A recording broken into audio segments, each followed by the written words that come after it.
नमस्कार, आप देख रहे हैं एनडीटीवी इंडिया और चुनाव इंडिया का एनडीटीवी इलेक्शन डेटा सेंटर के साथ मैं हूं अनंत भट्ट। और कार्यक्रम में आज बात होगी लोकसभा की उस लड़ाई की जिसमें बीजेपी कभी भी एक भी सीट नहीं जीत पाई। जी हां, हम बात कर रहे हैं केरल की। तो आज कार्यक्रम में हम केरल की लड़ाई की ही बात करेंगे।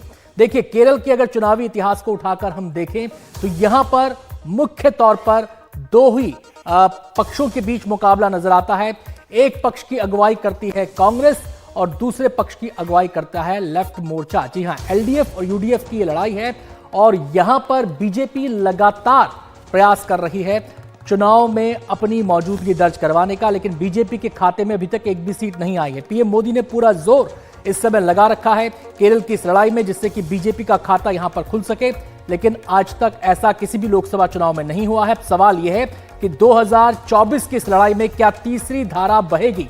अब तक केवल आप देख सकते हैं, ग्राफिक्स के जरिए भी आप समझ सकते हैं, या तो लेफ्ट का जहाज केरल के पानी में तैरता है या फिर कांग्रेस का जहाज केरल के पानी में तैरता है। और बीजेपी कोशिश कर रही है कि केरल के पानी में कमल खिला सके, केरल के पानी में उसकी भी नाव तैर सके। तो क्या यह कोशिश 2024 के चुनाव में रंग लाएगी? यही आज का बड़ा सवाल है कार्यक्रम में, जिसका जवाब हम आज अपने मेहमानों के जरिए जानने की कोशिश करेंगे। तो आप इस पूरे के पूरे समीकरण को ऐसे समझ सकते हैं, दो मोर्चे तो पहले से ही यहां पर आमने सामने रहते हैं, जिनके बीच कड़ी टक्कर देखने को मिलती है।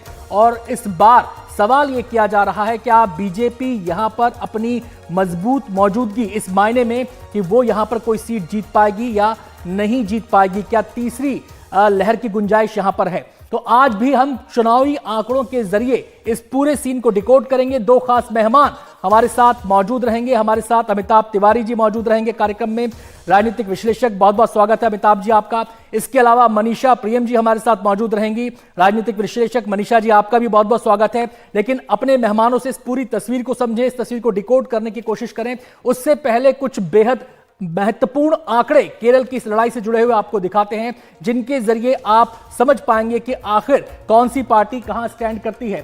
तो ये आप देख सकते हैं, हम आपको दिखा रहे हैं कि कुल सीट है केरल में 20 और 3 चुनाव का यहां पर हम परफॉर्मेंस आपको दिखा रहे हैं। सबसे पहले 2009 की बात करते हैं। लेफ्ट के हिस्से में 4, कांग्रेस के हिस्से में 16, बीजेपी का खाता 2009 में नहीं खुला था। अब हम बात कर लेते हैं कांग्रेस की। ये 2014 का चुनाव है और यहां पर हम बात कर रहे हैं, कांग्रेस का दबदबा लगातार यहां पर देखने को मिला है।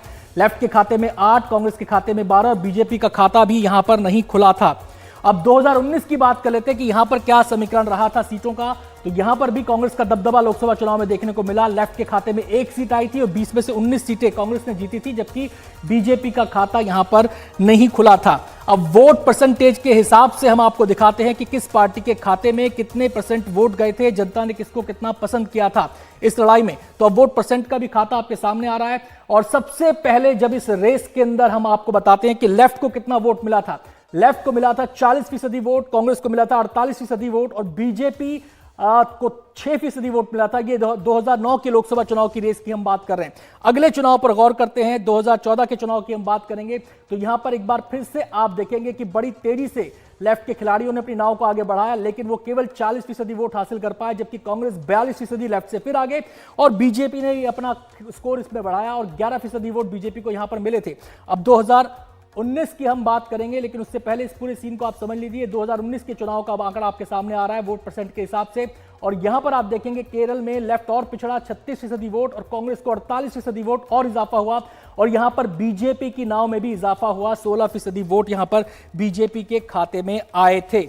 तो ये तो हुआ पूरा वोट का गणित। अब हम जरा जातियों की बात कर लेते हैं कि केरल में जातियों का गणित, जातियों का समीकरण क्या कहता है, क्या दर्शाता है, उससे क्या तस्वीर उभरकर सामने आती है। जब जातियों की बात करते हैं तो सबसे पहले हम बात करेंगे नायर्स की। अगर हम बात करें तो अगर 2006 के विधानसभा चुनाव के 2019 के लोकसभा चुनाव का यहां पर हम कंपैरिजन कर रहे हैं, लेफ्ट के हिंदू वोट में बीजेपी की सेंध यहां पर दिखाई देती है। नायर वोट की अगर हम बात करें तो 2006 विधानसभा चुनाव में 45% वोट मिला था।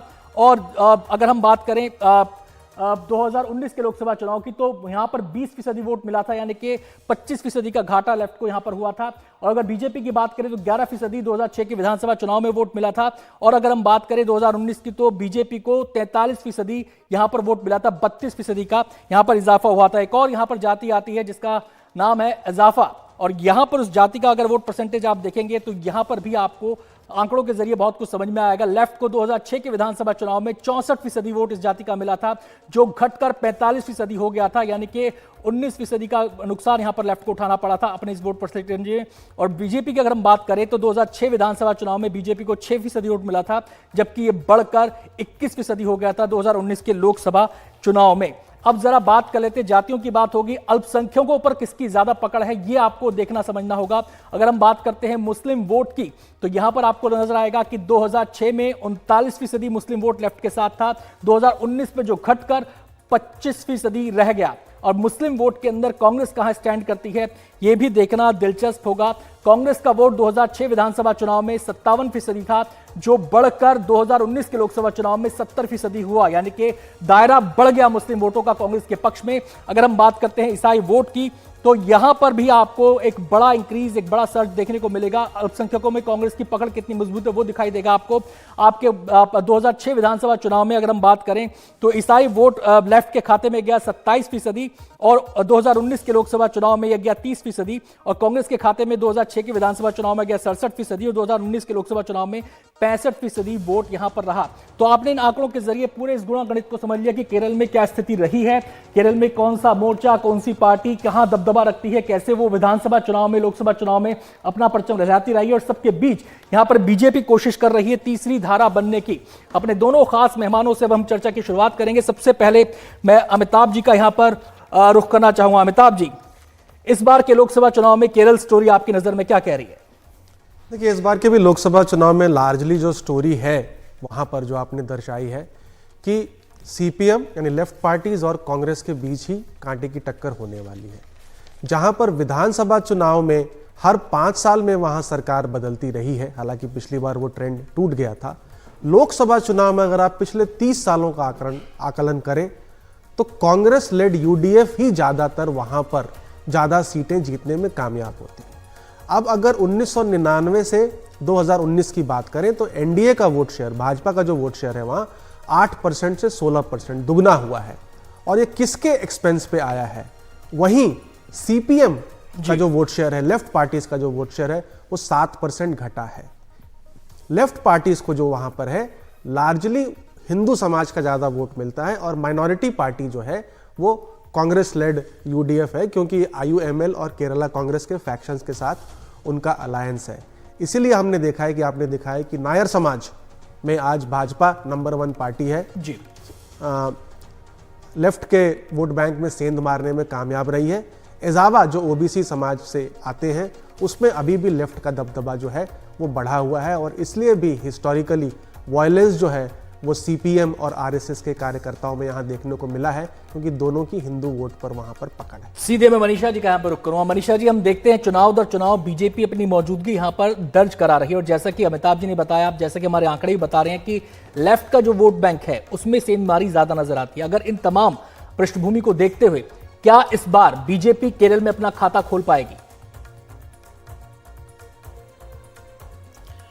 अब इसका जवाब देना कठिन है, लेकिन ये बात सही है कि बीजेपी, जैसा कि अमिताभ जी ने बताया आपको, नायर वोटों में अपना स्थान बना पाई है।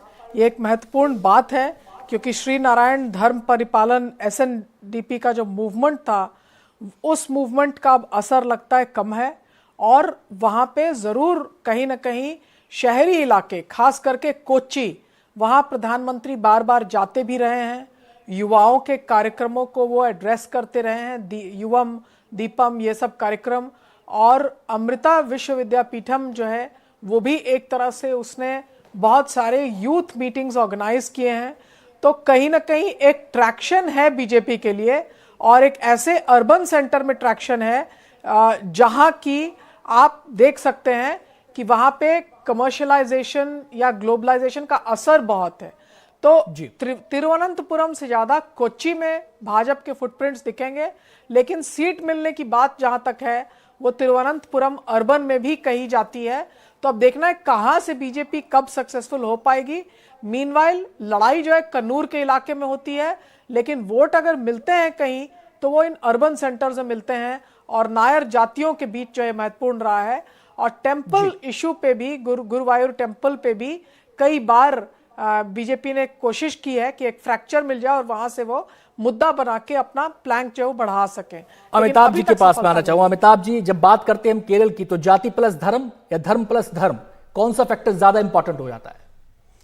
नहीं, देखिए, दोनों ही जो फैक्टर्स हैं वो इम्पॉर्टेंट हैं, क्योंकि हिंदू समाज में भी जैसा हमने देखा जातियां हैं, और नायर समाज और एजावा समाज जो है वो अलग अलग उनके वोटिंग पैटर्न्स हमको देखने को मिले हैं। 2021 का जो चुनाव है वो एक वाटरशेड मोमेंट रहा है केरल के इतिहास में, क्योंकि 5 साल जो हर सरकार बदलती थी वो रुका है, और पहली बार वहां पर मुस्लिम समाज और क्रिश्चियन समाज में लेफ्ट पार्टीज को ज्यादा सपोर्ट मिला है कांग्रेस पार्टी से। इसलिए हम देखेंगे इस बार सीएए और मणिपुर का मुद्दा ज्यादा लेफ्ट जो पार्टीज हैं वो उसको बढ़ चढ़ के उठा रही हैं, और कहीं ना कहीं अस्तित्व का भी खतरा है लेफ्ट पार्टीज को, क्योंकि there is no left in India, सिर्फ केरल में ही बची है।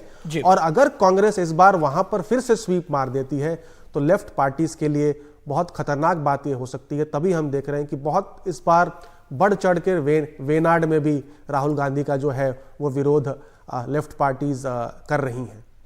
चलिए मनीषा जी का मैं यहाँ पर रुक करना चाहूंगा। मनीषा जी, अब सवाल यह है कि बात जैसे अमिताभ जी ने किया कि सीएए का मुद्दा भी है, और भी तमाम पहलू और भी तमाम मुद्दे जिनको लेकर पार्टियां आगे बढ़ रही हैं। क्या जाति और धर्म का फैक्टर केरल में वैसे ही रिफ्लेक्ट होता है जैसा हम उत्तर भारत में देखते हैं, या उसके मायने अलग हो जाते हैं, उसका पैटर्न अलग हो जाता है? नहीं, इसका पैटर्न अलग है, क्योंकि कहीं ना कहीं आपको समझना होगा कि केरल के समाज में जातिगत जो इनइक्वालिटी है उसके खिलाफ बहुत मूवमेंट्स हुए हैं, और इड़वा जाति जो है उसका आधार कम्युनिस्ट पार्टियों को मिलता है, लेकिन सोशल इक्वालिटी के लिए बहुत कुछ काम वहाँ किया गया है, और वो त्रावणकोर महाराजा के ही समय से वहाँ इस तरह के सोशल रिफॉर्म मूवमेंट्स हुए हैं। तो एक तरह से सोशल इनइक्वालिटी कास्ट बेस्ड जो है, गुट पर आधारित, वो अब केरल में उस तरह से देखने को नहीं मिलती, और कई सारे डेटा हैं वो दिखाते हैं कि एक लेवलिंग इफेक्ट है वहाँ, कास्ट बेस्ड लेवलिंग इफेक्ट है। तो उसमें इसको फिर से उजागर कर सकना जो है, कम्युनिटी बेस्ड आप कर सकते हैं, लेकिन कास्ट बेस्ड उजागर करना एक मेहनत की लड़ाई होगी, और उसमें सफलता कितनी मिलेगी वो भी हम नहीं जानते। दूसरी बात, केरल अभी भी वो राज्य है जहां ट्रेड यूनियंस, तरह तरह के यूनियंस, वर्कर राइट्स अलाइव हैं। तो इस तरह की ग्रासरूट पॉलिटिक्स जहां हो, जहां वर्कर्स यूनियनाइज्ड हैं, वहां वर्कर्स को फिर जाति पर छांट सकना, या उनको कहना कि आप मछुआरे जाति के हैं, मछुआरे भी वहां, उनका भी अपना एक इनफॉर्मल वर्कर्स यूनियन है। तो इस तरह के लेवल ऑफ ऑर्गेनाइजेशन है वर्कर्स का, लेबरर्स का, फॉर्मल इनफॉर्मल, कि उसमें जाति की सेंध लगाना इतना आसान नहीं है, मुश्किल होगा। मनीषा जी, आपसे हमारी बातचीत जारी रहेगी, और अमिताभ जी से भी हमारी बातचीत का सिलसिला जारी रहेगा। कुछ और दिलचस्प आंकड़े दिखाएंगे आपको केरल की इस पिक्चर को समझने के लिए, केरल की स्टोरी को समझने के लिए। एक छोटा सा ब्रेक हमें यहां पर लेना होगा, जल्द लौटते हैं। आप देखते रहिए एनडीटीवी इंडिया।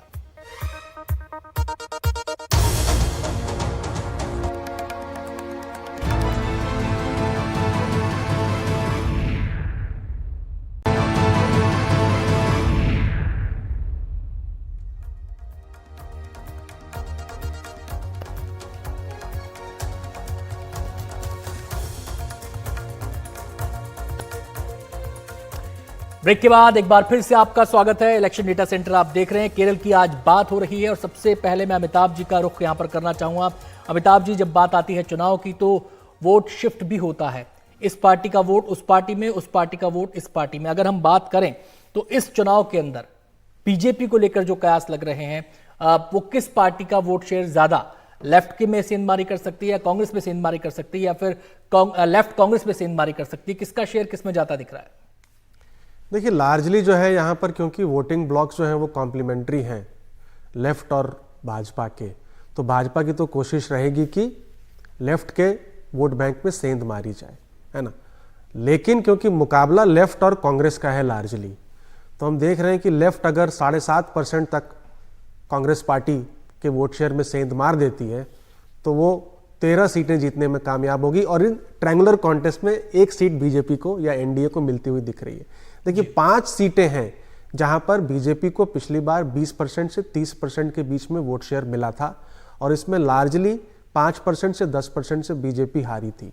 पलक्कड़ है, त्रिशूर है, तिरुवनंतपुरम है, अतिंकुल है, और लार्जली बीजेपी जो है वो बड़े चेहरों पर बैक कर रही है। सुरेश गोपी अभिनेता हैं, अनिल एंटनी के बेटे हैं, राजीव चंद्रशेखर मंत्री हैं, मुरलीधरन मंत्री हैं, तो इनसे होप कर रही है कि बीजेपी जो है ये लोग अपना पर्सनल वोट ला करके बीजेपी को किसी न किसी सीट पर जिताएं और इतिहास दर्ज करें। चलिए मैं मनीषा जी का यहां पर रुख करता हूं। मनीषा जी, पीएम मोदी ने पूरी ताकत लगाई है, वैसे तो पूरे दक्षिण में, लेकिन केरल में भी खूब प्रचार किया है, जनता की नब्ज पकड़ने की कोशिश की है, और इसके अलावा अपने बड़े चेहरों को भी चुनाव मैदान में केरल में बीजेपी ने उतार दिया है। कितना रोल ये प्ले करेंगे? देखिए, यही तो रोल है, क्योंकि पार्टी तो है नहीं ना वहां। और दूसरा, आप जो दो ग्रुप्स की बात कर रहे हैं, उन दोनों के पास जमीन पे ऑर्गेनाइजेशन है, एक मशीनरी है। कांग्रेस की नॉर्थ इंडिया में कहीं मशीनरी नहीं दिखती, लेकिन यहाँ आप जाएंगे तो उनके और उनके सहयोगियों की एक मशीनरी है।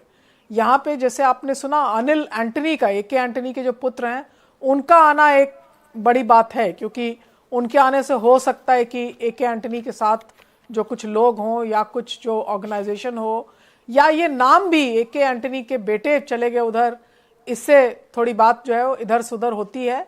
तो कहीं ना कहीं बड़े चेहरे, और प्रधानमंत्री आज से नहीं, कब से वो निरंतर, चाहे हार हो जीत हो, वो बिल्कुल इस बात पे लगे हुए हैं। और एक तरह से कुछ स्वयंसेवक पुराने राजगोपाल वगैरह हैं जिनकी क्रेडिबिलिटी भी है, वो जीते या हारे उनकी समाज में एक अच्छी क्रेडिबिलिटी रही है। तो एक वो पुरानी क्रेडिबिलिटी, और उसके साथ साथ मोदी का चेहरा, मोदी का पुश। लेकिन क्लिवाज जो बनाने की कोशिश वो करेंगे, वो यही करेंगे कि केरल में रेडिकलाइजेशन हो रहा है, केरल में एक पर्टिकुलर धर्म या जाति का दबदबा है, तो या फिर हिंदूज जो हैं वो उनकी पूरी रीति रिवाज या उनकी जो शैली है सांस्कृतिक, उस पर कुछ इरोजन है, या वो आराम से नहीं रह पा रहे। तो इन्हीं बातों को उजागर करने की बात की जाएगी। उसके साथ ही पूंजीवादी डेवलपमेंट केरल में नहीं हुआ है, उसको लेके बीजेपी अब कहेगी कि हम आपको अच्छी निवेश ला सकते हैं, और जैसा ग्लोबल वर्ल्ड आप केरल से माइग्रेट करके देखते हैं, वैसा आप केरल में बना सकते हैं। तो इन दावों के साथ बहुत शुक्रिया मनीषा जी हमारे साथ ये पूरी तस्वीर को डिकोड करने के लिए। अमिताभ जी, आपका भी बहुत बहुत शुक्रिया। अब ज्यादा दिन नहीं बचे हैं, ज्यादा समय नहीं बचा जब केरल के नेताओं का फैसला ईवीएम में बंद हो जाएगा। हमारे इस खास कार्यक्रम में आज बस इतना ही। आप देखते रहिए एनडीटीवी इंडिया।